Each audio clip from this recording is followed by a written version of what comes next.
Welcome to the Bayou City Soccer Podcast. Whether inside or outside the loop, we are talking everything soccer in Houston. Y'all ready? Let's get it.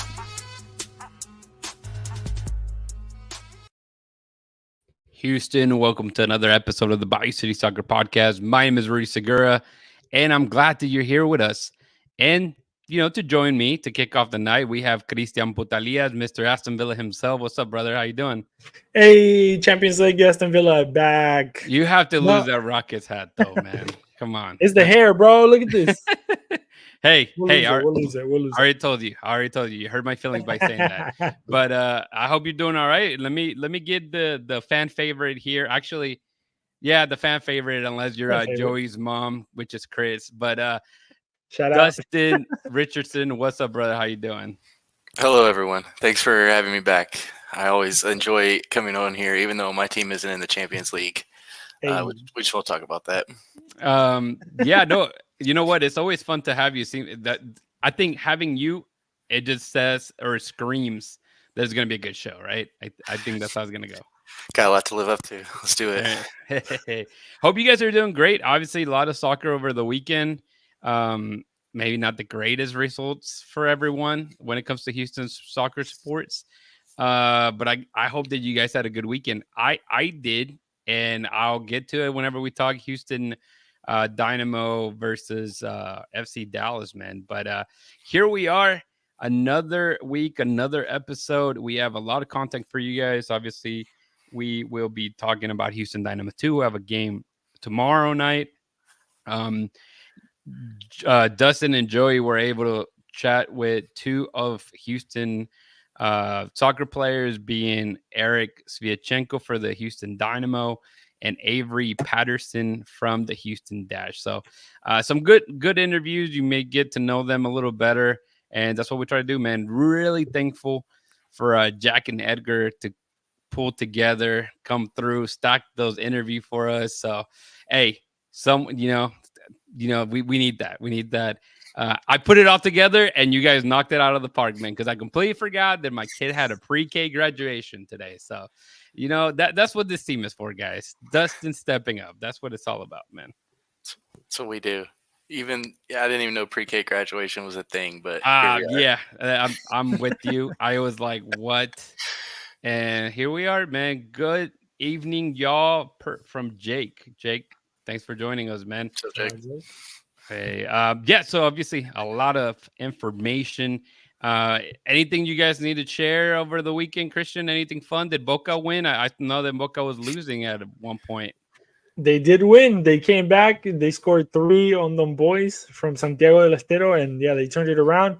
Beginning of the season for them, so it's no biggie. But when you're Boca, you cannot lose to nobody. So yeah, I saw your tweet, and as salty Chivas fan, I was gonna rub it in your face that you guys can't even beat a little team. No offense to that team, but I mean Chivas lost to America, which is like a big rival, and they lost 1-0. And at the time, I saw that it was 2-0, and I was like, yes, come on, beat Boca. And I looked back, and it was 4-2, man. So hard feelings, but yeah, 4-2. And obviously, talking a little Aston Villa, EPL did end. Dustin, you may be sad, especially seeing the big rivals of Manchester winning it, man. Listen, we have the FA Cup final Saturday. We're taking down City, taking their trophy, and their 115 charges with them. So we have one more shot at them. Yeah, and I guess the only thing to add in big news when it comes to soccer is just the Bayer Leverkusen, their streak maintained. Now they have 2 finals to keep it completely undefeated. So that's pretty incredible. Yeah, they have the Europa League final tomorrow, Wednesday, against Atalanta, I think. And then they have the German Cup, like their version of the Cup, on Saturday. They're playing like a lower division team, so they should definitely win that. Yeah, so that's pretty crazy. And the last thing I would say before we get into Houston soccer is clearly we recorded on Tuesday night. There was a nasty storm. Was it Wednesday night? Wednesday or Thursday night. Thursday night. Yeah, Thursday night. So it seemed like a big tornado kind of going through half of the city, a lot of damage. So obviously, hopefully, we're hoping that a lot of you guys are okay. I know that Manny has been dealing with no power. I think just recently got it back. So and even our friends from Senate Avenue, I saw that they were trying to do a lot of stuff because they were one of the only places that had power in that Jersey Village area. So let's pull together, and get this, kind of getting everybody back.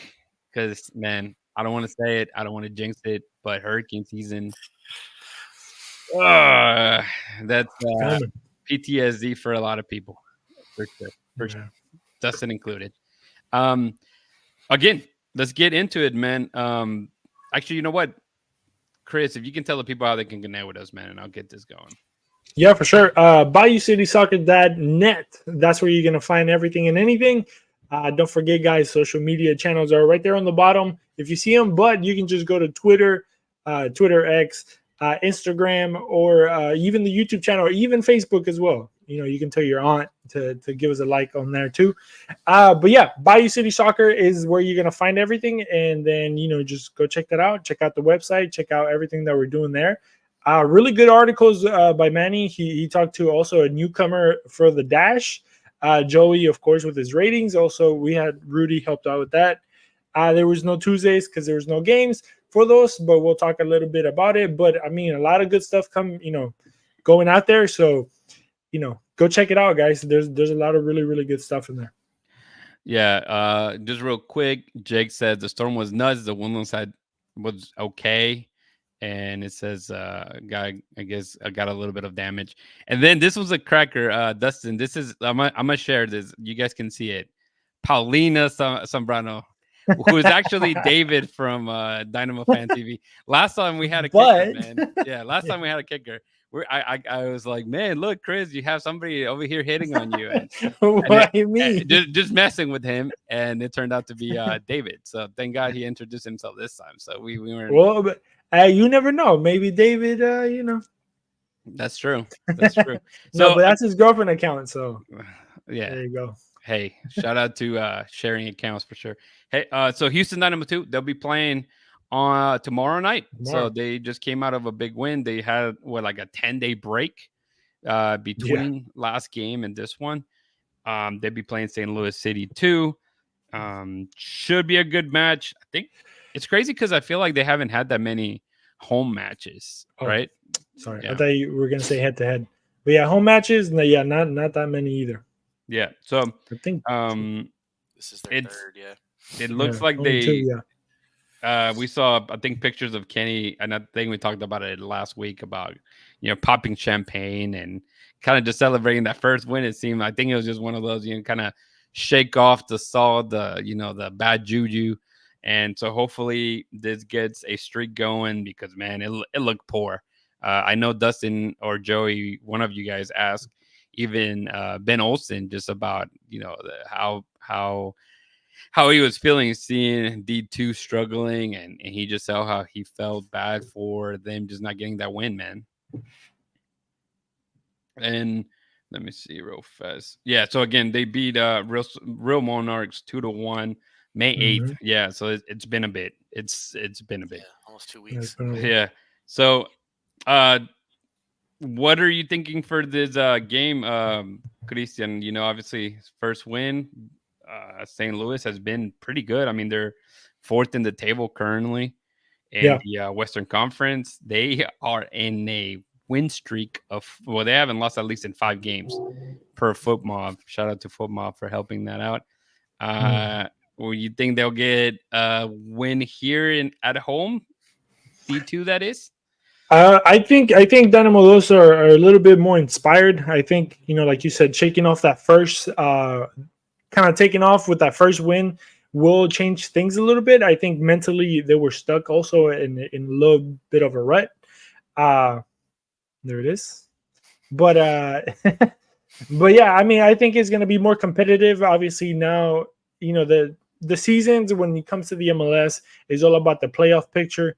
So if you get a couple of winning, a nice little winning streak, it pushes you forward in that table. So hoping Kenny Bundy and the guys can kind of pull something out of this game. Obviously, it is a tough match, as you were saying. St. Louis is a really good squad. I mean, their first team is good. Obviously, their cantera, their second team is going to be good, kind of as well, since that's kind of where they're pulling from, kind of, right? So yeah, I mean, expect a good match at the minimum, right? A really good match, and then the result can honestly go either way.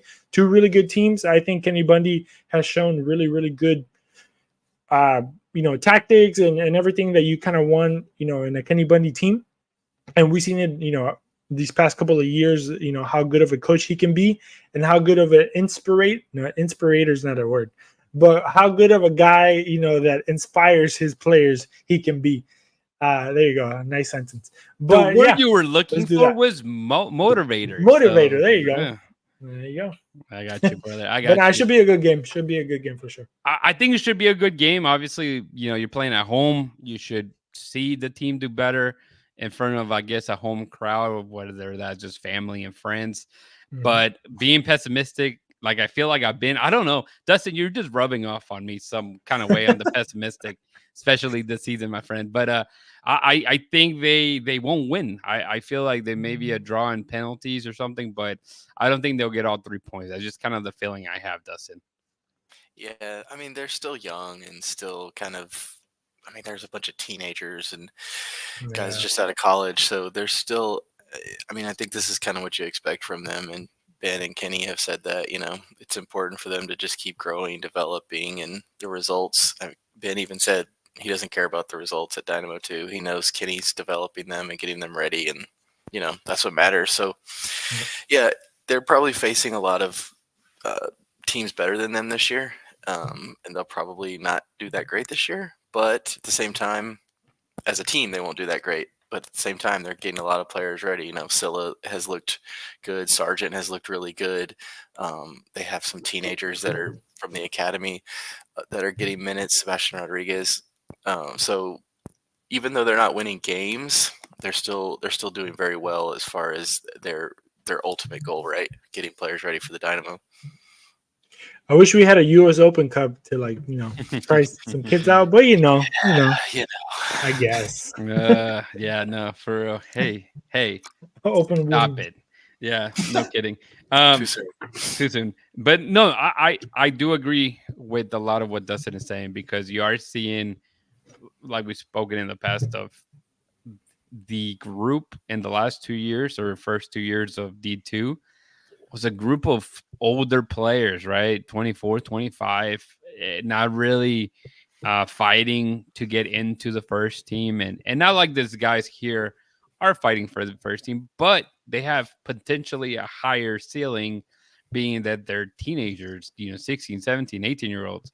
A lot of actual Houston homegrowns. So no, it's good to see. I mean, the experience, it's what's going to be most important. And obviously there's a few players that are looking better, and they should. Like Gonzalez has stepped up as their captain and getting, obviously he got a nice goal and a couple of assists as well. And the two rookies are getting minutes, and so it's good to see, definitely. And Burbano, I think we spoke about him. It's a guy that they brought in. Whether he can turn into what Mikael was, that'd be amazing. If they can bring him in, the guy gives minutes and experience, and maybe that is what the Dynamo are needing, which is a goal scorer when we get there. But no, it's looking pretty good. And I worked on this banner way too hard, and I always forget to put them. But again, Dynamo 2, they'll be playing St. Louis City 2 tomorrow at 7 p.m. Make sure to check it out. Tickets are free. Just show up. They'll let you in. Yep. Yeah, Sabercat Stadium. They just got to pad you through security. Make sure you're not packing any kind of heat. Show up. Show up, check out man. The kids. Yeah, and maybe sometimes the players show up too. For Bossy, Mikael have always been there. Pretty much like he goes all the time. So yeah, man. I mean, that's just some kind of incentive to get people out there. If you're looking for an autograph and a picture, and it's not really crowded, go get it, man. Go get it. Well, let's move on to the Houston Dash. Again, you know what? I'm gonna be awful about this, but I wasn't gonna be able to watch this game. I told Dustin, I'm like, man, I've been watching every single game. I think I've only missed one. This was the second one, and it was had a dinner around the same time, knowing that I wasn't gonna watch it. I got home and the game was delayed, so I turned it on and I fell asleep 10 minutes in, so it was perfect, dude. But Dustin, let's just talk about you, man. You went out there and Wait. Before Dustin says anything, I did the exact opposite. I was ready. I got my food ready. I got the computer ready. I was ready to watch the game, and then it got delayed. And then by the time it kicked on, I fell asleep as well. I'm telling you, that's Yeah. so. Go ahead, Dustin. I know Manny and Dustin went out to the game, and obviously you guys got a rain delay, man. Tell us a little bit about the rain delay that you experienced, I guess, since you didn't get to watch the game live. Yeah, it was crazy because we were talking about earlier how it was Thursday night that all those storms, blew through, the crazy winds and rain and everything. And then Friday it was like, oh, it's supposed to clear out. It's going to be nice Friday. So it was kind of drizzling and stuff. The players were warming up, and then they come out. They do all the pregame, the lineups, the national anthem. Right when the national anthem ends, the players start walking off the field, and I was like, oh, this doesn't look good. Sure enough, they flash up on the screen, weather delay. It's like, oh, here we go. And it just started pouring at Shell Energy Stadium. It was lightning, thunder, pouring rain. So, yeah, they didn't get started till it was like 9:38 p.m. They kicked off, which was about 2.5 hours after it was supposed to kick off. So yeah, it was. I feel bad for them. It's the second they've had a 4-hour rain delay, a 2.5 hour. Yeah, I was gonna say that was back to back, isn't it? And that was the last game was a 4-hour rain delay. KC they had the delay, and then they played Gotham at home in that Wednesday game. And then didn't they have also like a delay at the airport or something like that? Yeah, they got stuck last week when they were leaving LA. They couldn't get back to Houston because of those storms on that. I think it was that Monday. Mm-hmm. They got like stuck in Dallas, and then eventually had to take a bus from Dallas to Houston, which was like a 4-hour drive. They've had a rough go. Yeah, Mm. when it rains, it pours. Yeah, storm. The only thing, a lot of people just looking at, I guess, Houston soccer Twitter, just the fact of everybody's like, well, why can't they put a roof on on the stadium? They have a point, because I mean, the only team that was playing out there was the Astros, man. They were playing in the middle of the storm, and this tornado blowing in, and the water was leaking through the glass and all this stuff, and they were still out there playing, man. So I mean, point taken.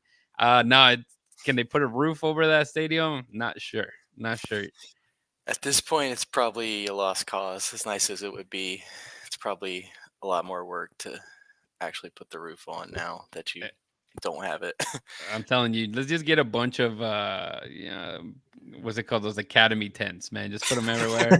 Let the players play underneath it, and we just kind of have a camera crew following them around. Yeah, I know a guy that works with tarps and stuff. Maybe we can get a big tarp over the stadium. Yeah, it'd be nice. That'd be actually pretty good. Hit me up.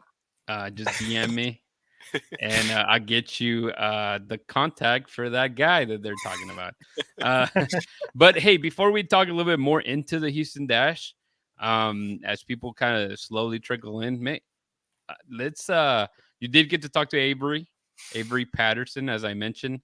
Yep. Rookie, right? From North Carolina. First season she started. I want to say she started every game. Number 30 for everybody that's out there that may not know faces and names. Yeah, she's become pretty much a mainstay on the first team, and we talked to her a little bit about that. We talked to her about just the transition from college to playing pro. We talked to her about mosquitoes, about her dog, a lot of interesting things. So yes, Joey and I with Avery Patterson, we'll play that for you guys right now. Yeah, we'll play right now. Avery, how's it going? Pretty good. Not too bad. How are you? Good. You getting used to the heat here? I have been terrified of the heat just from what other people have kind of forewarned me, but I feel like I'm also somewhat equipped to deal with it, being from Florida. I won't lie. the wind in Florida is at least chilly. The wind here is like being slapped in the face with hot air. So I have not been accustomed to that, but I'm definitely trying to get used to it. Yeah, it takes some getting used to, but you'll be all right. So Yeah. so I know you're still very young, but you started your career playing soccer at a young age. I know I have a daughter that's starting playing soccer. So what kind of got you into playing soccer at a young age? I feel like every kid kind of goes through the pipeline of trying out every single sport known to man in the United States. So I did, tennis. I was a swimmer at one point. I even tried t-ball a couple times, didn't work out. I was a runner. My parents loved to run. So I was kind of dipping my toe in all the waters growing up. But I started playing soccer when I was 4 years old, and that was always my favorite. And that was the one that stuck. I kind of had to make the easy decision going into middle school that soccer was going to be the thing that I solely focus on. Because at that point I was still doing like track and field and cross country.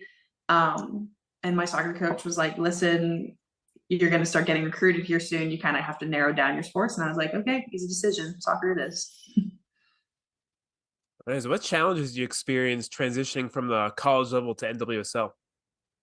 Yeah, I think as it's kind of a general rule of thumb growing up is that going from club to college is always going to be a transition. And then if you continue on after that, college to professional is always going to be another transition. So I think it's everyone always talks about the speed of play, but I don't think enough people talk about the speed of play in your head. It's your decision making that kind of has to get quicker because at the end of the day, I think, and I mean, personally for me, it's my feet know what to do, but sometimes my head doesn't come to terms quick enough. So I think it's decision making and the mental aspect of the game. So we saw you get drafted. A lot of smart people in the soccer world said you were a steal. You kind of fell to the dash. You didn't go in the first round, but you made it to the second round. Does that add a little, motivation as you enter your rookie season here? I mean, yeah, I feel like I've always kind of played with a chip on my shoulder. It's kind of one of those things growing up.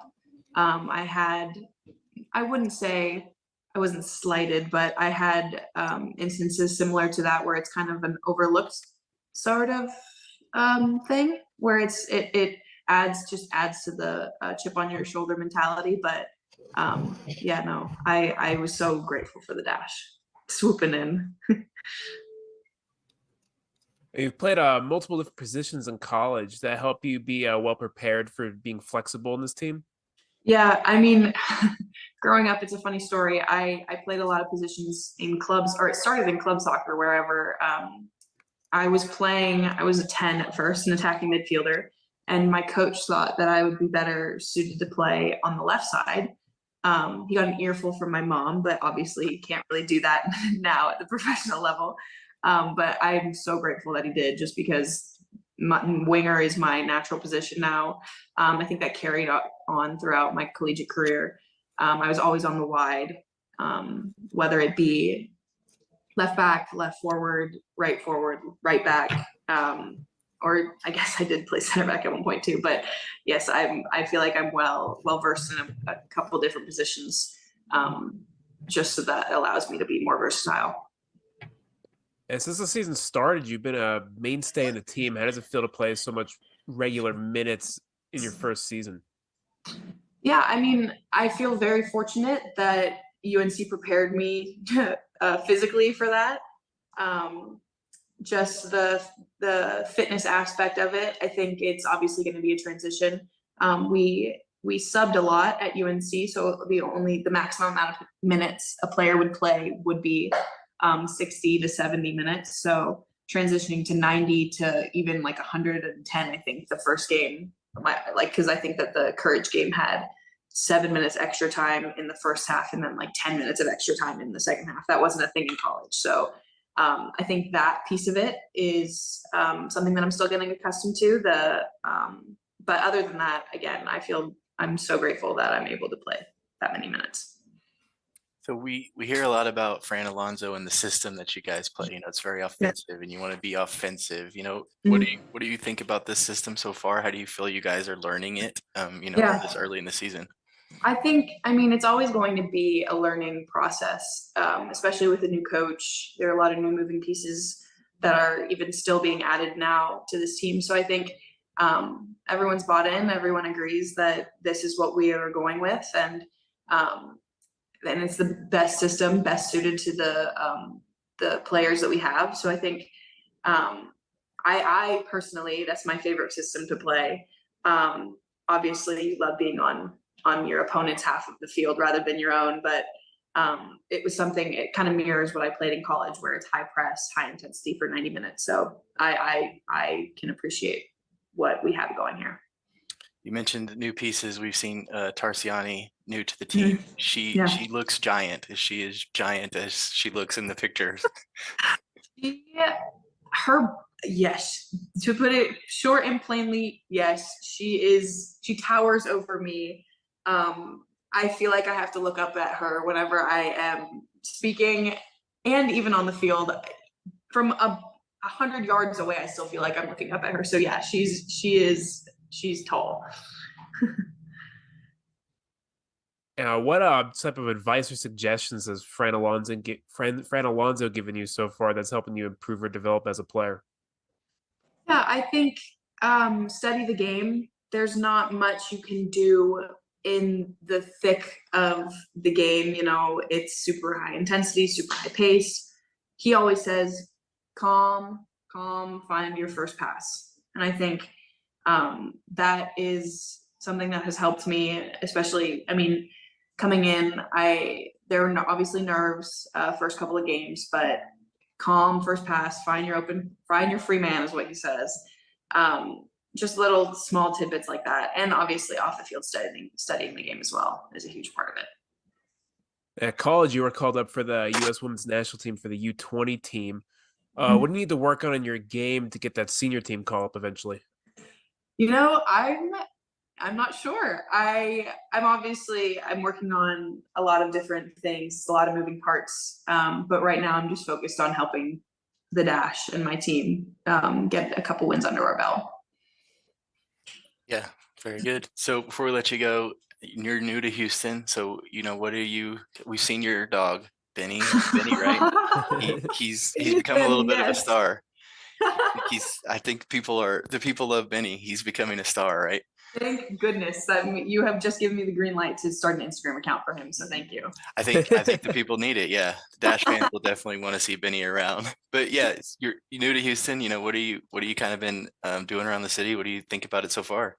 Honestly, Benny has opened my eyes to what all the possibilities that Houston has to offer. Normally, like after practice, you just kind of want to go home and take a nap and figure out what you're eating for dinner, go to the grocery store maybe. But with him, I get to explore all the different parks, all the different dog parks, all the different walking trails that I can walk him on. But at the same time, he's exposing me to more mosquitoes. The mosquitoes in Houston are crazy right now, and no one warned me about that. It was all about the heat, none about the mosquitoes. So to answer your question, all of the different outdoor things that Houston has to offer are my favorite things so far. Yeah, you just need a lot of off when you're doing bug spray. I'm gonna have to try and find a deal with them. Yes, off if you're listening. The Houston Dash have some possibilities for you. Well, Avery, we really appreciate it. Avery Patterson from the Houston Dash. Avery, best of luck, and we'll talk to you again soon. Thank you for having me. Should mute myself before mute everybody else. Great interview, guys, man.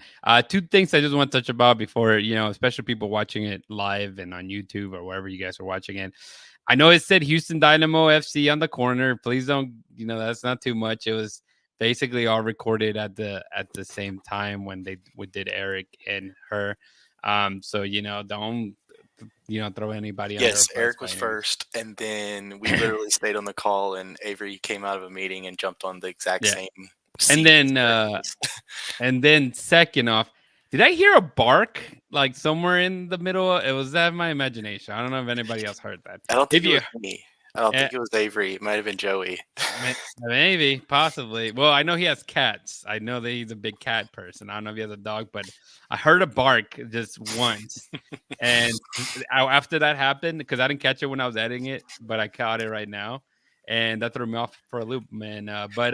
Yeah, great interview, man. And Rushan was asking, who is that? I don't recognize it. She is the Houston Dash draft pick. She was taken in the second round, and she's been the right back, I think, right winger. Left wing back. She kind of took Maria's. She and Maria kind of played. She's played in all 10 games this season. She has 8 starts. She's played in all 10 games. She's kind of settled into, and you heard her talk about it. In there, she likes playing on the left. She's kind of taken over that left wing back role. I think she's kind of perfect for the way Fran wants to play. She's a forward. She can get forward. She can be attacking, but she can also play defensive. So she's very versatile.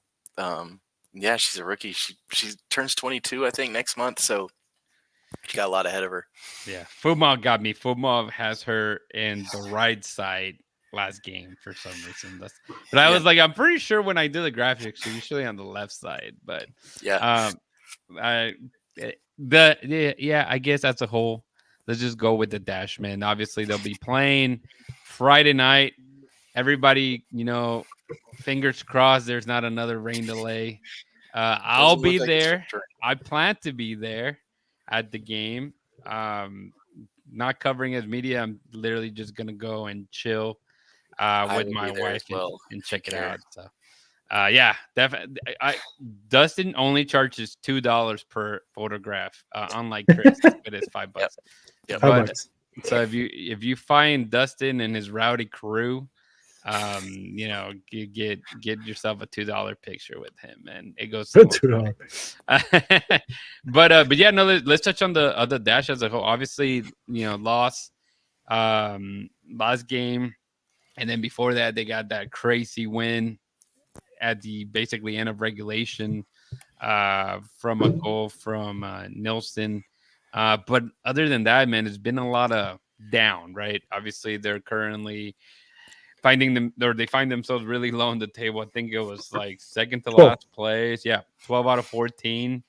Only 8 goals scored, 18 against, which goes against everything that maybe Fran Alonso thought this was gonna go, being that he came from a team that scored like 80 goals or something like that, and like 20 against. It's been rough, Dustin. What are your thoughts on it? It's been really rough. I mean, I think the Maria trade kind of forced them into admitting what maybe they didn't want to admit yet, that this is a rebuild, that they're having to put this team back together. Kind of like we saw with the Dynamo, right? Last year, they kind of just blew everybody out of there and like signed, 18 players or something. Dynamo did. It's not going as quickly as it did for the Dynamo, for the Dash, but I think you're starting to see some signs. They won that game at Angel City. They played Portland well. I mean, Portland's one of the best teams in the league. They had come in winning 5 in a row. It was 0-0 at halftime. It was just, I think Portland's talent just kind of won out in the end. The Dash had some chances. They're just still learning. I mean, it's hard to kind of fault them for, they're not as talented as most teams. They're young. They have some veterans that are kind of pushing them. Bachman has looked good. Tarsiani is supposed to make her debut hopefully this Friday. So if you are coming out to the game, you heard Avery talking about her being giant and how she looks up to her even down the field. So she's going to be exciting to watch. I think she's like way taller than everyone on the field, and we've seen some. If you've seen some clips of her, I know we have. She is aggressive. Yeah, she will truck you and not really feel bad about it. So yeah, but all in all, I think it's going to be a long season. I think Dash fans kind of know that at this point. It is frustrating to lose. It's frustrating to not play well, and there are some frustrating moments in that Portland game. Where they just couldn't get forward or they couldn't link passes up. But big picture wise, I think they're slowly but surely kind of finding themselves under Alonso and kind of finding who they're going to be.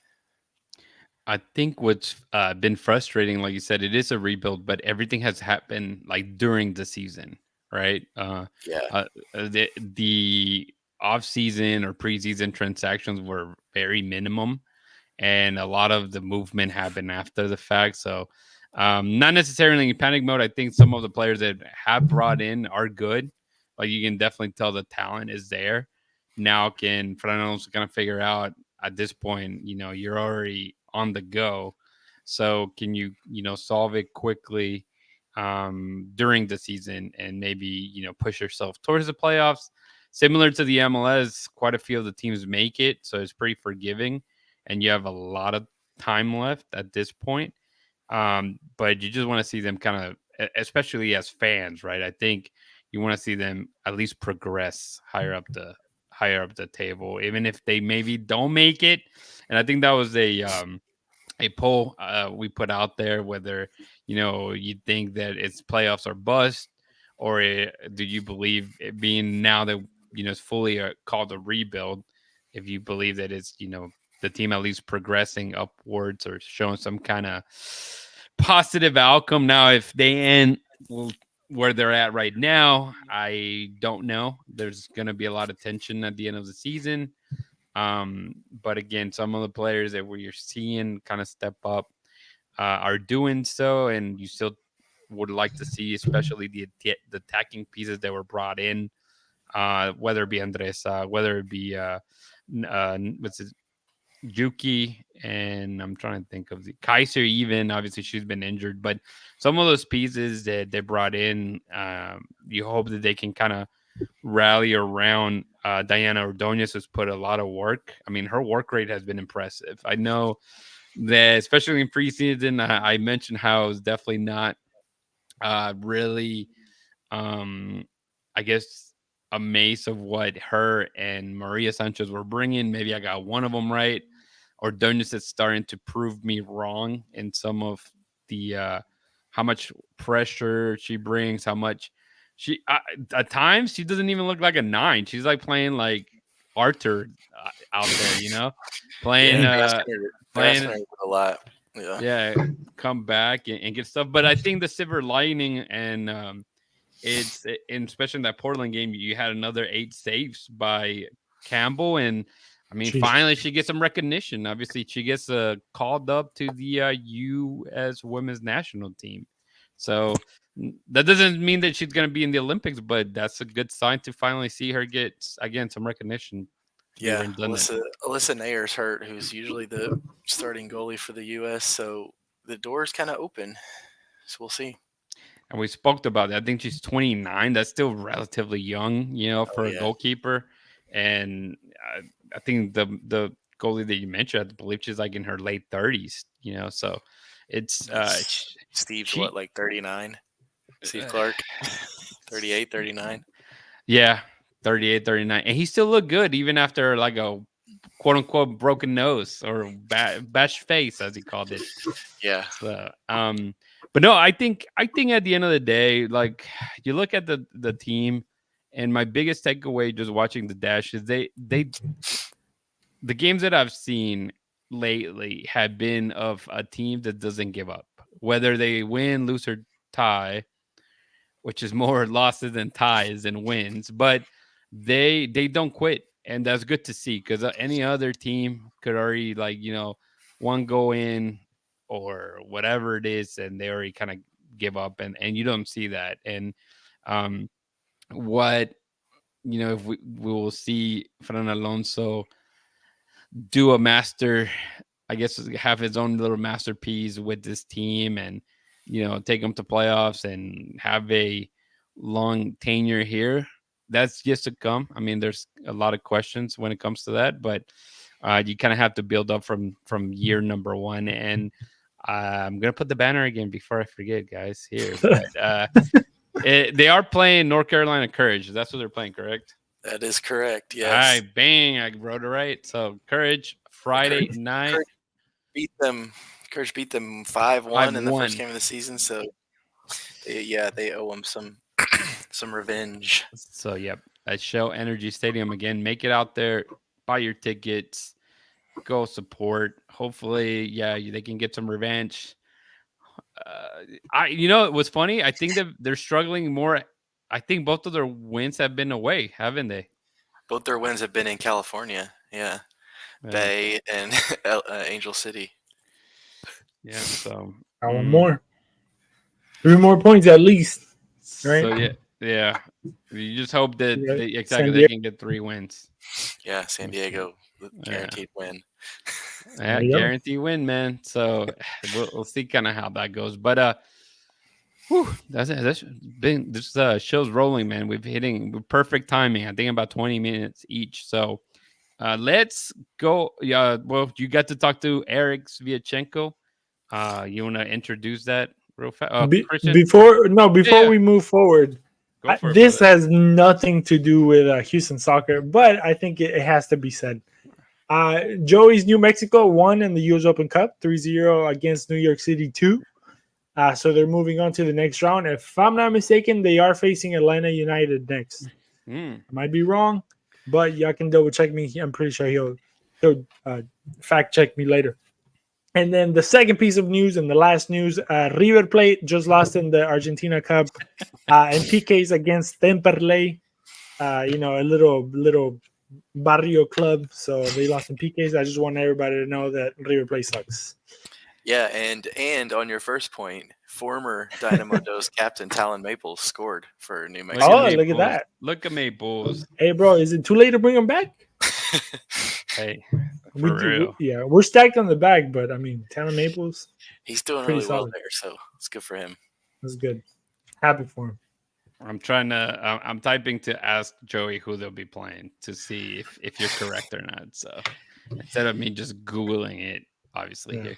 But yeah, I guess just you were able to talk to Eric Sviatchenko. Yeah, we talked to Eric. Eric's a great guy. I know there was a bunch of stuff on social media this week about we had some videos and some other people had some videos about Eric, very frustrated, angry. I think he even said about the game. And I think it was Foxtrot that put out something about how Eric was, kind of just being there, the only one questions, being a professional. Yeah. And I will, to add to what they said, Eric, when we walked into the locker room, usually everyone's kind of gone or kind of doing their own things. But when we walked into the locker room, Eric was standing at like the spot where they wait to interview. Like he was ready. He was ready. Like, I got to answer questions. So Eric's a super professional. He's a leader. The interview, Joey starts off asking him a bunch of questions about his career, which is very interesting. Eric has some really cool insight, and then we hit on a couple of Dynamo things towards the end. And I will just add that Joey has been dying to ask those questions, so obviously he had to throw them in there. So we'll go ahead and get that playing now. If I hit the right one now, and to a special segment of the Bayou City Soccer Podcast, we are joined by Houston Dynamo defender Eric Sviatchenko. Eric, how's it going? Thanks for having me on. I'm really good. We just trained outside in the heat, as we just talked about, and then we had a little bit of a gym session, which is much needed after a congested period. We need to be able to get those things crossed off the list too. So yeah, so far it's okay. Of course, still a little bit angry with the result, but in football, the good part is that it moves on, and then you can look ahead to the next game, and that's always a nice thing. Awesome, Eric. We're going to start with some questions about your career as a whole, and then we'll get into some Dynamo stuff. So, back in 2016-17 with Celtic, you won a domestic treble. What goes into being so consistent in multiple competitions over the course of a long season? Yeah, it was a big thing, and not losing an entire game was also kind of a thing that not many players or team had done before. So obviously, it was something that towards the end, it was something that the players and the team knew that could happen. But of course, you say it in the words consistency. It's a team that went out there and had so much kind of bottom level. There was never kind of any games that kind of fell off of the kind of average bottom level of good games, and then we spiked with some amazing performances too. And the team was just incredible. So we had a striker who just banged in goals. We had a second striker who also just banged in goals. So that always helps a little bit winning games too. But yeah, it was a fond memory, and something that when I talk with Celtic supporters or Celtic people, they will always say kind of that I'm able to get a free pint whenever I'm in Glasgow. So that's also something that's always nice. All right. So recently, a few weeks ago, there was some controversy in England where Spurs fans wanted their team to purposely lose a game so their rivals Arsenal didn't win a title. You've played in one of those really historical rivalries between Celtic and Rangers. What are your perspectives on that situation? Yeah, I heard the comments too, or the fuss, especially from the manager Ange Postecoglou, who wasn't really happy with the questions that he was receiving from the media too, like that they would kind of lose on purpose. But I must admit that that's not something that I've crossed my mind ever. Football is football, and you play for 3 points no matter what, and then it's just how it sometimes turns out. No matter the kind of the affiliation you have to a team, then it's just sometimes bad luck if it happens to be as it was with Arsenal and Tottenham. But as a player, you always go into a game with the mindset of winning. You would never go opposite. But sometimes it happens, these peculiar situation where a loss or a draw would be more beneficial to the team, and that maybe is sometimes due to the structure, but sometimes it's also just due to a coincidence, like it probably was this time. In 2019, at Michelin, you took over the captain role for Jakob Poulsen. What is it like to earn the armband at a club you've dedicated over 10 years of your life to? Yeah, it was a huge moment for me. Growing up as an academist in the club since I was 14 years old, wearing the armband under 19 and winning the kind of the league there with an under 19 team, and then progressing to becoming kind of a senior player, and then early age already had the armband in 14 and 15, wearing it because the captain was out with an injury, so I already had a taste of it. So it was a big thing having it kind of officially, and then winning the trophy and getting into Champions League with my childhood team, wearing the captain's band and leading the team out was a dream come true, and something that of course I miss sometimes, having that feeling. But it's something that I'm very, very happy about, and something that it means a great deal to me. So there's been a long discussion over the years whether the American system of crowning league champions with the playoffs or the format used in Europe where the league table decides the champions is better. What are your thoughts on the differences in league structures, and which do you prefer, having played in both? Yeah, it is an odd one. I must say that the situation with, for instance, last season with St. Louis, take them as an example. They have had an incredible season. They're crowned kind of the champions of the kind of supporter shield, and they're very happy. Everything is great, and then they go into the playoff against a team that had a wild card in that sense. So during the season, they haven't performed as well as St. Louis, and then out of 3 games, they just don't hit it off, and then they are. That's it. The season is done. That's a tough one, I must admit, if it was something that I experienced. But on the other hand, you have the beauty of the game in some way, that it's a game to game. You always have to be at your best. So the number 8 can go all the way through and win the entire thing. That's also in some kind of a little bit of romantic and nice feeling, especially for supporters. But if I had to choose, I would say that every single league in the world should be the same. But now that I've played over a season here, it's something that I respect and something that I flourish in. It's not something that I think overly much about. I know that our main goal is kind of to be as high as possible in the table. We wanna win, of course, but we also know that the most important is to get into kind of the rhythm and get into a flow whilst you are kind of walking into the playoff, and that's always a balance. So I think, and I compare the MLS a little bit to the championship, in the sense that you have these kind of situation where you go into a playoff and then you have the spots that you want to take, and then you have a situation in the league where you have like 10 games where you go unbeaten, and then you have 5 games where you lose a game, and then you're back at it. So it's kind of very wavy in this league. And then the positive, negative, so to speak, is that you don't relegate from the league. And that's, of course, a little bit, it's a difficult one, because, of course, the entire structure is built upon that every single season, your team have a chance to kind of get at it next season if it didn't work out, because you can get the right players in, as we did in Houston Dynamo. We brought in 2 windows kind of the right players for this kind of 3 seasons that we are kind of heading towards, and now we see the fruits finally of getting the right kind of pick and the right staff and all these things, and that's nice. But on the other hand, there's no consequences of having a horrible season. So yeah, there's positives and negatives in both. Great answer.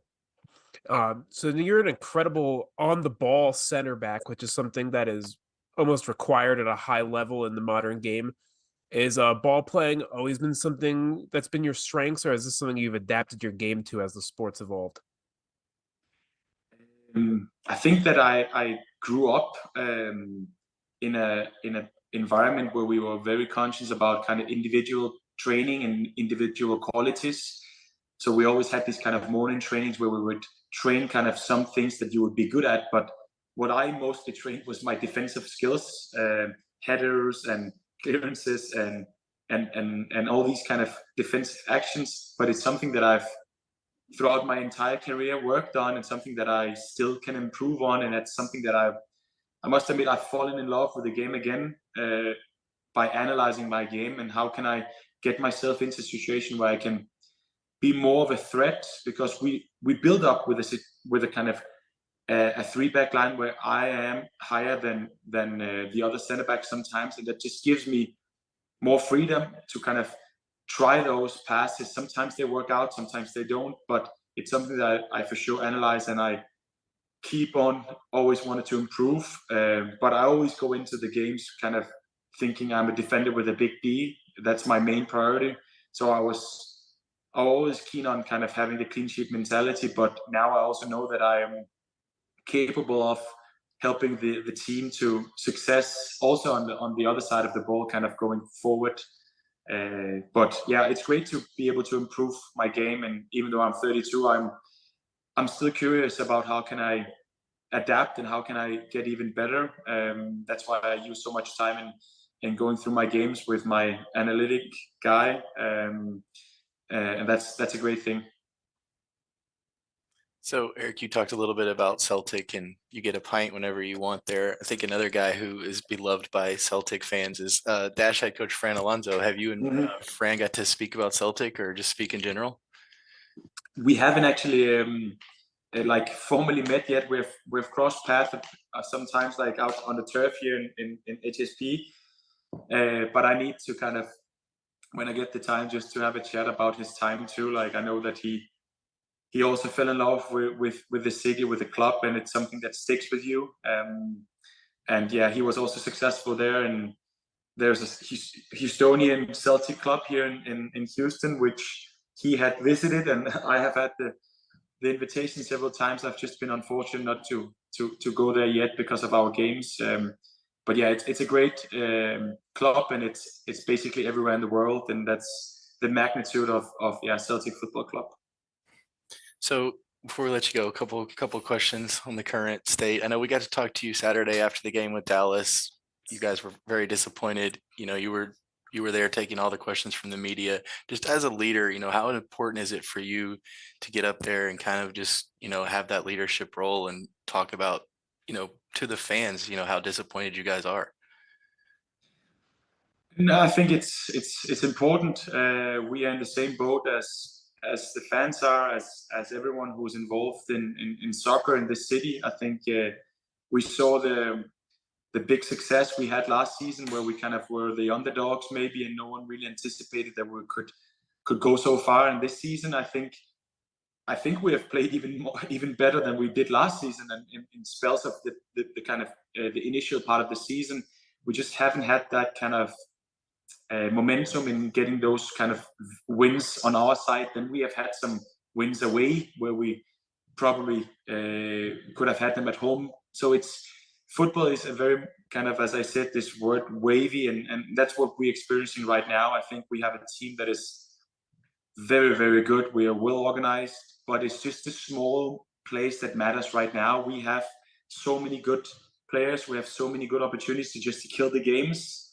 And at the moment, we're just not getting that sniff and having kind of a little bit of a breather going up with maybe a goal in advance or two.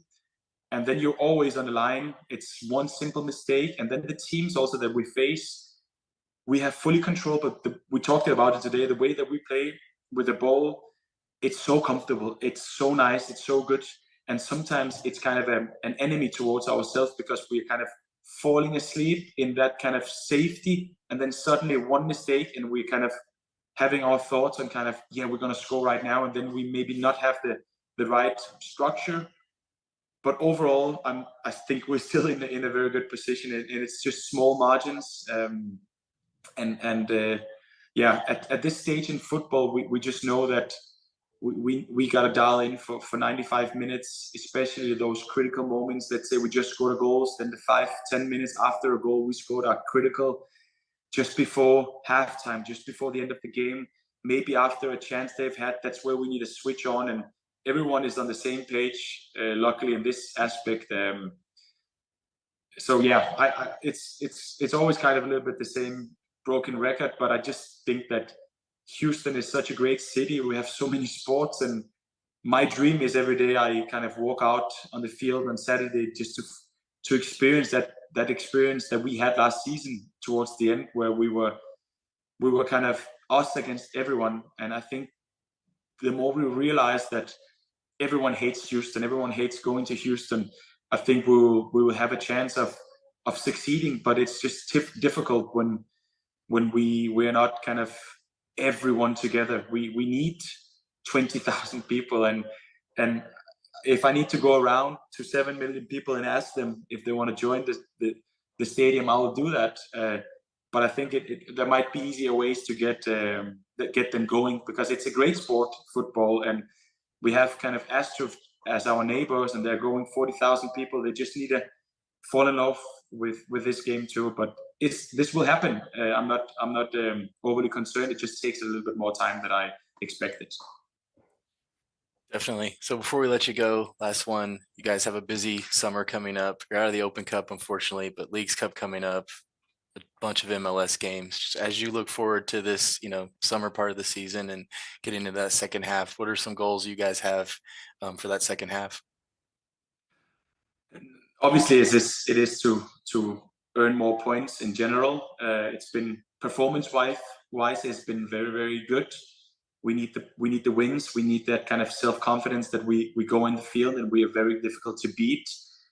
Obviously, 1-1 at home is the second best result. We don't lose a game. That's positive. But of course, especially at our home turf, we need at least 3 points, if not every time, then every second time, and hopefully not lose any games at home, and then we go away, and that's where we kind of need to grind and hustle to get those kind of away games. But at home, that's our fortress, and that has to be like that going into this kind of congested period. Also experience last season with 110 degrees outside. I remember I talked with Evander from Portland when they came here, and we just killed them 5-0. The same with Colorado. If we can get that kind of momentum going where teams just don't want to travel to us, and then having the fans out there, then it's going to be a boiling place to go to. He is Houston Dynamo defender Eric Sviatchenko. Eric, great talk. We always appreciate getting to sit down with you. Best of luck the rest of the season, and we'll do it again soon. All right, guys. Thank you. See you soon. Great interview again. A lot to unpack there. Good job, Dustin. Good job, Joey. Before I get any further, thanks again, for the players, for Eric and Avery to, make time for us, and obviously for Jack and Edgar to be kind enough to put this together. and allowing us to chat with the players so you guys get to know them. Another thing that I want to add, there's quite a few of you guys that joined a little later. So if you did and you missed, Avery's interview or part of Eric's, just a reminder that you can always go Tough back. luck. Yeah, tough luck. You can always go back. Yeah, I'm not gonna play it again right now, guys. Come on. No way. Go back to the YouTube. Go hit the live tab, and you'll be able to go back and rewatch this. Or if you're like me and then to just use podcast, wherever you listen to your favorite podcast feed, you'll find us there, and this episode will be live. Usually it goes live the next day. So if you fell behind, make sure to like, subscribe to those the podcast, and as well as YouTube, so you're always be on track and get a notifications when those come out. A lot to unpack. He does obviously mention the fact that he's just kind of angry, frustrated, and before we get fully into it, I was not. I take that back. I was frustrated. I was at the game. I saw it from up above from my seats. Took my 5-year-old, and he had a blast.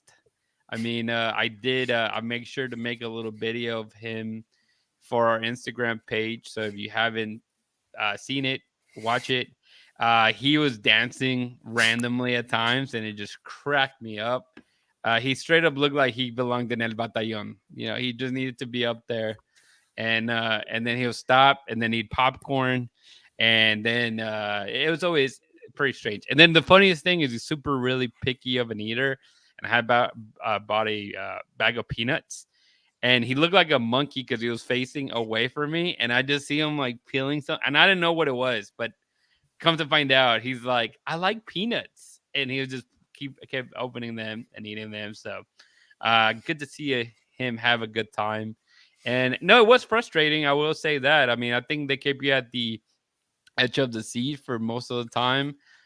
Just looking at the stats, going through it, they had 18 total shots, 18 shots on target, and Dallas had 7 and 3 shots on target. So it's definitely frustrating, Dustin. It's another one of those games where they just don't.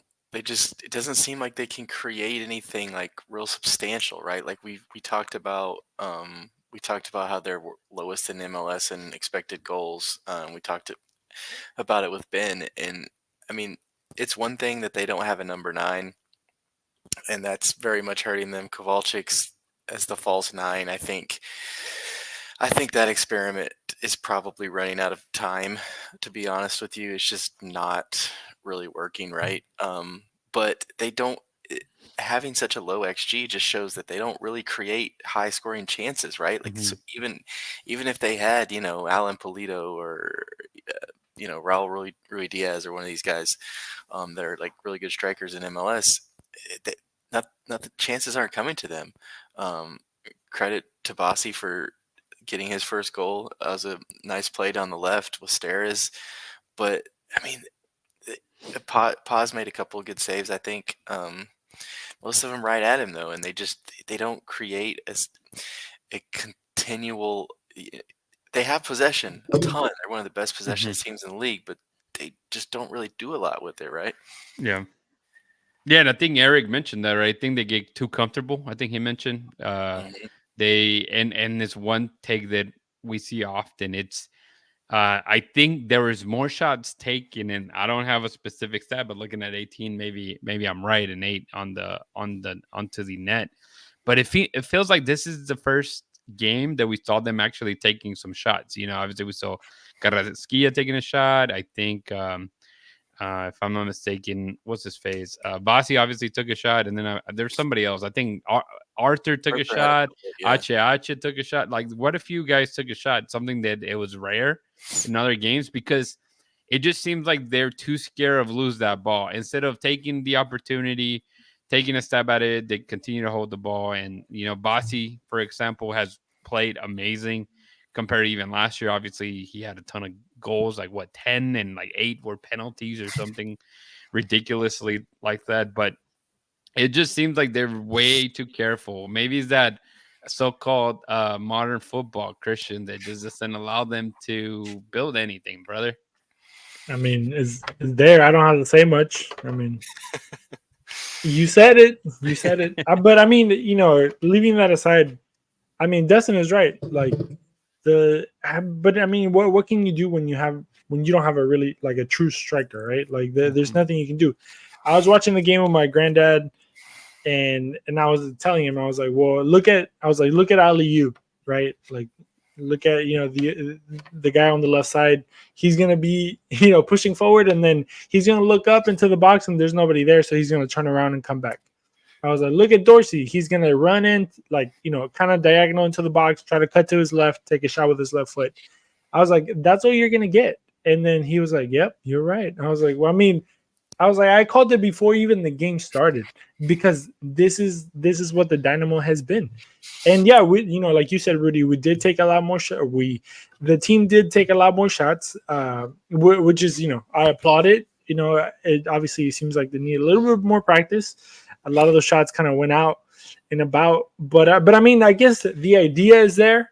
That's a great question by Dustin to Ben Olsen, about the whole XG stuff.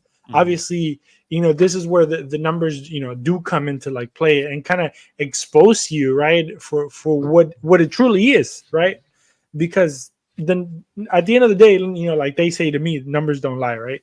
And obviously he might see it differently, like we might see it differently, and different another like if you have if you finish a game with a 3.2 and the other team has like a 0.22 and they beat you 1-0, like, obviously the XG didn't count at all.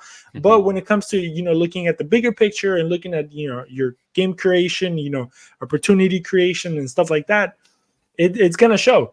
And that's kind of when it shows, and Ben Olsen is one of those people that whenever he does it in the press conference, he has a little iPad and tells you numbers, right? He goes by numbers. We see the numbers. They brought in a guy that is, seems to be very talented with numbers.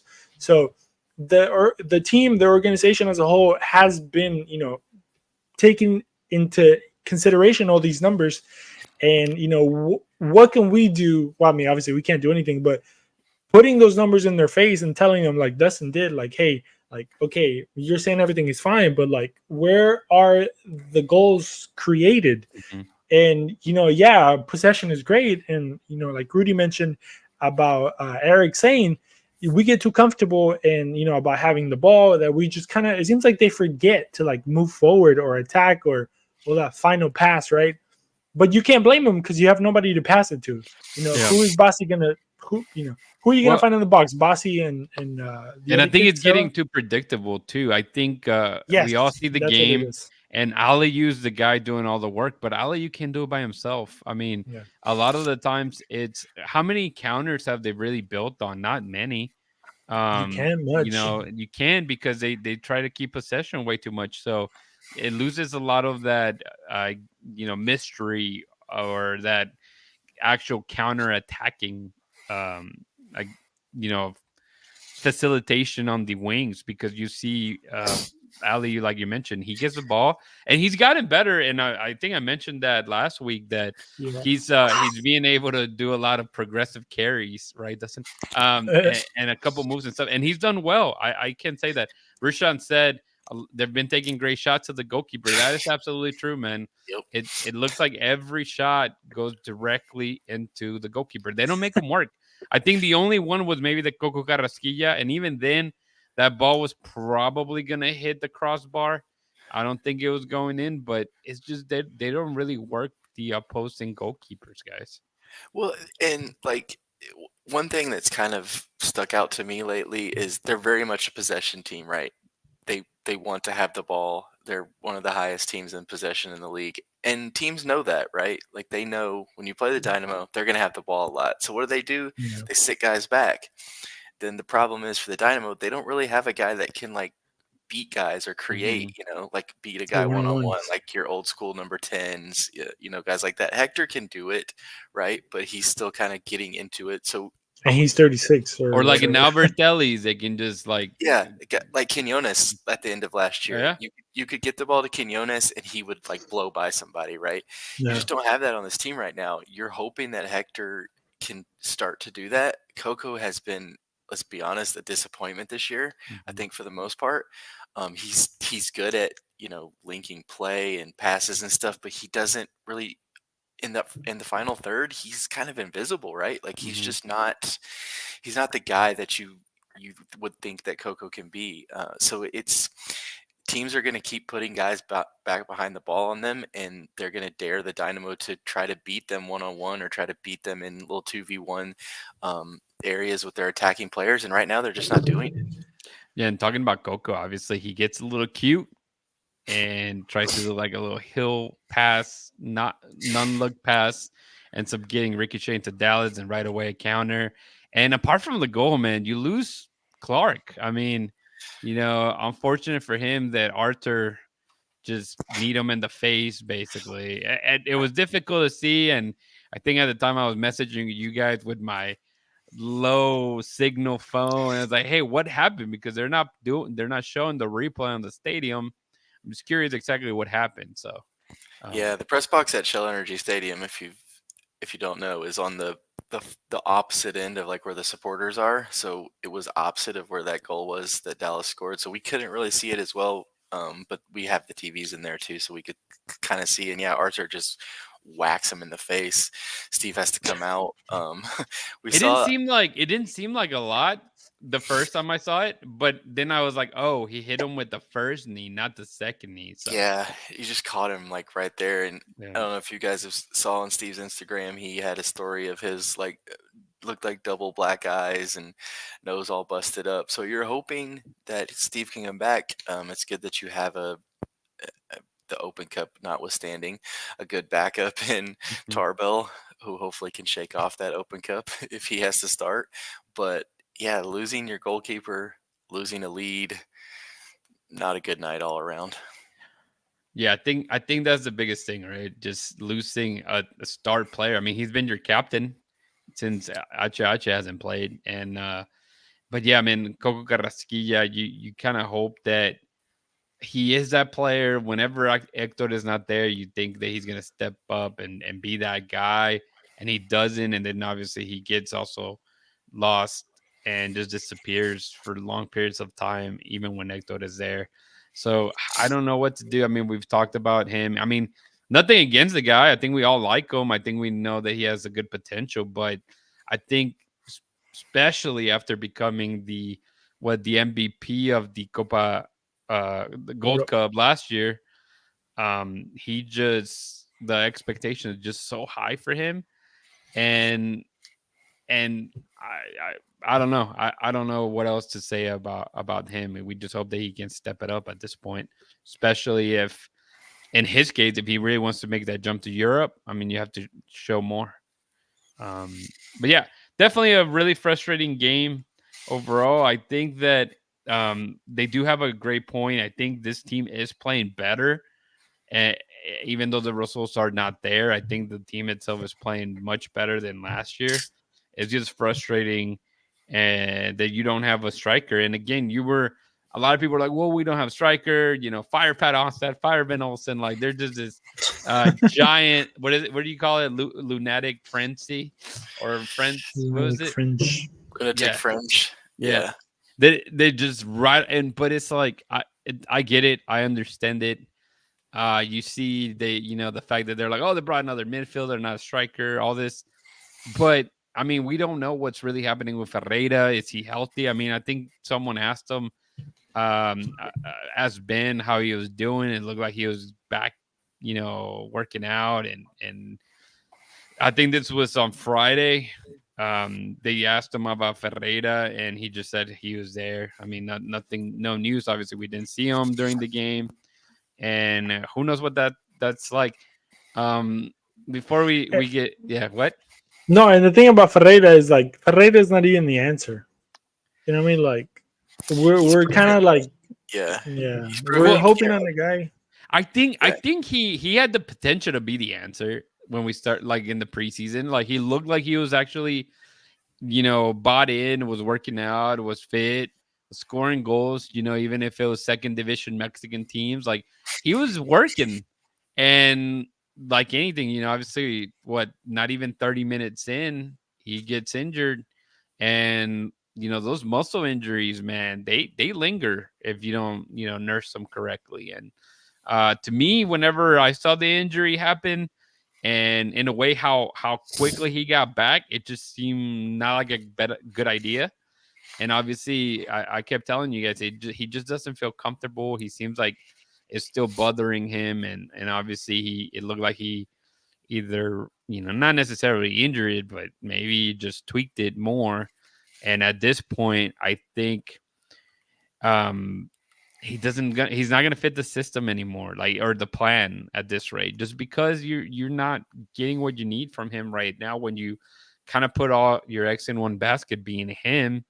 And well, another thing that I love seeing, and that's a little bit of sarcasm, but I love seeing in the Houston Dynamo Twitterverse too, is the fact that you keep seeing people just touch on, well, Ferreira, why did they bring Ferreira back, or why did they why did they sign him, and all these really weird questions about the Ferreira case. And it's just not going to go anywhere at this point. It's going to be very difficult to kind of move away from him, for sure. Let me see. Yeah, there's a lot of money to be lost. That's the unfortunate. Like in the beginning, right? It looked like a good piece of business in a way, but then again, it's like you're sending an unknown dude from Paraguay, and you give him all this money, and then even then, like, you don't even have a coach. You're transitioning to a coach that you don't even know who he is. It was a lot of dumb decisions being made there, and unfortunate for the Houston Dynamo and unfortunate for Sebastian Ferreira. Like, it just wasn't there, and that's also like a weird thing that, like, not to bring anybody down or talk down on anything, but it's like you're gonna go get a DP from Paraguay. You know what I mean? Like, I know Almiron kind of worked out, but I feel like he came from Argentina, right? Like, it gives you, like, not just because I'm Argentine, but it does gives you a different type of I don't know, mysticism. I don't know if mysticism is the word for it, but there's something attached to it, right? Like, if you go for a Brazilian and Argentinian, you kind of expect a certain thing, right? Or you kind of know what they can give you. Like, the San Jose brought this other guy, and we were on, when was it, Saturday? I watched like 6 games here with my grandpa, and like, we were kind of like pointing out all the Argentinians, and like you expect them to like stand out, but if you get like a guy from Paraguay, and like I said, not putting anybody down, because I'm pretty sure I've seen really good guys come out of there, that go play in Argentina and stuff like that. But it's like, let's be a little bit more ambitious where we go. I'm not saying, go get freaking, I don't know, Lukaku or something, but like somewhere where the guy is, I don't have anything in mind, but I like Klaus is like the guy that I always go to, because I didn't know him, but obviously he played in a league, or his name was kind of out there in the world, and he's responding, right? Like he's putting out kind of what they expected for him to do. And I think that's where we should be looking in a way, or I mean, hopefully, right? But just the Ferreira was kind of like a bad deal for everybody. And then when you kind of get rid of him in a way, going for Vasco da Gama, hoping that he'll do well so you don't have to bring him back, and then you're kind of forced to bring him back, I just feel like it wasn't, there's no confidence for the player. I'm going to debate that, though, because it's not necessarily that it was a bad deal for everyone. He came in and he scored 13 goals, right? Like, he came in and did what he needed to do in a bad team. So now it was the difference was a new coach comes in and he's not a fit for that coach. And that happens all the time, everywhere. I can agree with that. And, whenever you don't, they gave him his fair chance. I mean, he just wasn't providing what other players like Corey Baird or, whoever was playing on top for him. Did you ever think you would miss Corey Baird? And that's what the question I'm going to ask you guys. Would you take Corey? Could they trade for? I would 100% take him right now. The yes. MLS salaries came out. How much is he making? Anybody know? I don't know. I'll look while we're Yeah. talking. He's making bank, right? Yeah, he He has to must have be. gotten paid, but I mean, he's not doing great over there right now in Cincy, if I'm not mistaken. I think he maybe has one goal. 700, Corey, come back, bro. 12,000. 700. He basically decent. doubled his salary, I think, It's or close to DP almost. yeah. That's wild. I think like what I know we're getting into the shows being long, but one other thing like about Ferreira, like we saw Austin buy out Rigoni today. Yes. Yeah. So and we saw I think DC bought out one of their guys that they had a pretty big amount of money on. So it's kind of getting into that buyout season. So it's not my Yeah. money. It's Ted's money. Yeah. I mean, I don't know what Ted wants to do with his money. Ferreira is still under contract, I believe, through next season. So it's a pretty hefty hit if you were to buy him out. But it opens a second DP spot this summer. I think it's something. I mean, I don't know how. I don't know if it's the right move right now. But I think it's something that definitely has to be being talked about by the Dynamo front office. Like, hey, can we even rely on this guy anymore? And do we just cut bait, right? Yeah, because unfortunately, I think at this rate, Yuri, took a hit no matter what. Because again, you send him out to a really crappy team in Brazil, and he couldn't even score there. You bring him back, and he's injured, which obviously that's unlucky for sure, and you want to give him benefit of the doubt. But if you still see that maybe we don't see him, he's disappeared, right? Media doesn't really see him. I don't know if we can ask to even talk to him and get, maybe some background information. We don't see how he's practicing. We don't see his routine when it comes to the gym. Whenever you have a muscle injury, if you don't keep up with the gym, you're going to start getting pudgy and fat and just out of form really quickly, And so, yeah, all of us. and so that's, yeah, I mean, if the work ethic is not there, even though you're going to take a giant hit, Ted is going to take a giant hit. Let's be like throw it there. I got $5. It's it, right? Start a GoFundMe for Ted. GoFundMe to get Sebas out. Yeah, no, it's kind of incredible that they're in that position again after such a great first season, and it's just crazy. Season 3 has definitely not been great. We'll end it here. Rushan has a lot of stuff. He says, Seba's agent outplayed everybody. Good job, dude. Hey, shout out. It'd be a 3,195,000 to buy him out. That's a lot. Just keep him. That's a lot of money. I don't have that kind of money, but I know. There's no relegation. But if guys. I did, I would keep it to myself. I don't think I'll give it to somebody else. Rich people are rich because they don't just waste money, right? Yeah, exactly. But since we're talking about the striker, and it's difficult to bring names to the table. But Dago had a good one here. I'll put it on here. It says, Asher mentioned the pursuit of a third DP number 9, around 26-30, and from the top league. Gabigol. That's Gabigol, right? That's not Gabigol. Yeah. Is the description of and his contract expires. Thoughts on Gabigol? That boy ain't coming. What do you think, Dustin? I feel like he's one of those guys that he kind of reminds me of James Rodriguez. I know James Rodriguez was a lot more successful, but he's like one of those guys that you always hear about. Like he's gonna be a thing, and he's just not really a thing, right? Like he went to Inter Milan a while back and did absolutely nothing, and then he stayed in South America, right, Chris? He's yep. He doesn't want to go back to Europe. Yeah, I heard last time I heard. Yeah, I mean he's chilling.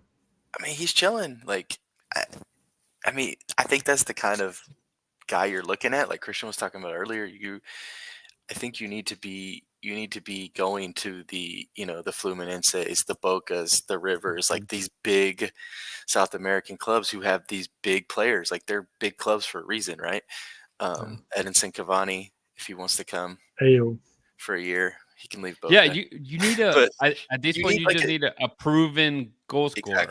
Exactly. Yeah. Which it cracks me up every single time that Glenn Davis mentions, like, historically they just don't score goals. Like, whether, especially you take account like Basi or Kovalchik right now, and I think he used to say that about Corey Baird last year too. But I mean, you can have like a record, season for sure, like a record-breaking season when it comes to goals on any position, really. But I understand you need somebody that can consistently put big numbers, and Ferreira also wasn't that guy. I mean, he did score goals, but it wasn't like consistently putting like double digits goals every season either. So at this point, if you can find somebody, for the love of God, and third division scoring 30 goals, you bring that guy in, because he may score 10 in MLS. Didn't Gabigol get suspended too for He like did. drugs or something? I believe so. Yeah, he might not even be available. And also, I think it was yesterday, or the day before yesterday. It was like a little bit of controversy because he was wearing a Corinthians jersey. Or like there was a picture of him floating around wearing it, and I think Kinda they're like rivals Sebas. with. When Sebas Yeah. was wearing that Austin jersey, remember Yeah, that? basically. I told you So a guys lot that of was bad they were giving news. him crap. Same thing for Mati Vera. He didn't last long after that See.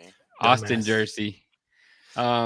Yeah, no, I think it'd be interesting. But let's go ahead and finish it off. Just real quick predictions for this weekend for the Dynamo. Man. Away They against the will. Galaxy, Yep, they'll be Right. playing Galaxy the first time of the season, I believe. 9:30 p.m. 9:30 p.m. Central It's Saturday. late, bro. First time that they play against LA Galaxy. I'll be watching it, man. I got We're gonna nothing talk else to do. We're gonna talk to Ben at like midnight after they lose. That'll be fun. We should maybe think about doing something live because if not, I'll fall asleep. Yeah, But watch we'll, party. we'll talk about it. We'll talk about it later. Yeah, if you guys want us to do like a stream, hit us up on Twitter. Or Actually, on you guys you're right. That's the only way that I probably end up watching. Yeah, I may fall it's asleep. late, bro. It's late. yeah. Prediction wise, like LA's been really good this year. Ricky Puig, if I say his name right, has been Ricky. He's been Ricky Puig-ish. The Dynamo have been better on the road, right? Like they've won road games, but I think Christian putting up the L, I think it's going to be a very tough one for them. This Dynamo team's very unpredictable. It wouldn't surprise me if they went there and won like 2-1 or something. Yeah. But if I had to predict, I would say something like 2-0 LA. Yeah. Yeah, I think the LA started out, like you mentioned, super hot this season. In the last 5, they haven't won. They actually have 4 draws and 1 loss. That loss being against Austin FC in an away match. And then they've drawn against Seattle, Real Salt Lake, Minnesota, and Charlotte. So, they, with the Dynamo playing much better in away games, it seems like, because they play the opposite. They try not to hold a lot of possession. In a way, that tends to kind of be the case. The only interesting part too, I know maybe not necessarily a prediction. I'm going to predict a draw here. I think that I couldn't tell you who's going to score if there's any goals, But the only thing that I did want to add was also the Franco Escobar thing too. Like we obviously he's being injured. Is he really injured? Can we trade him?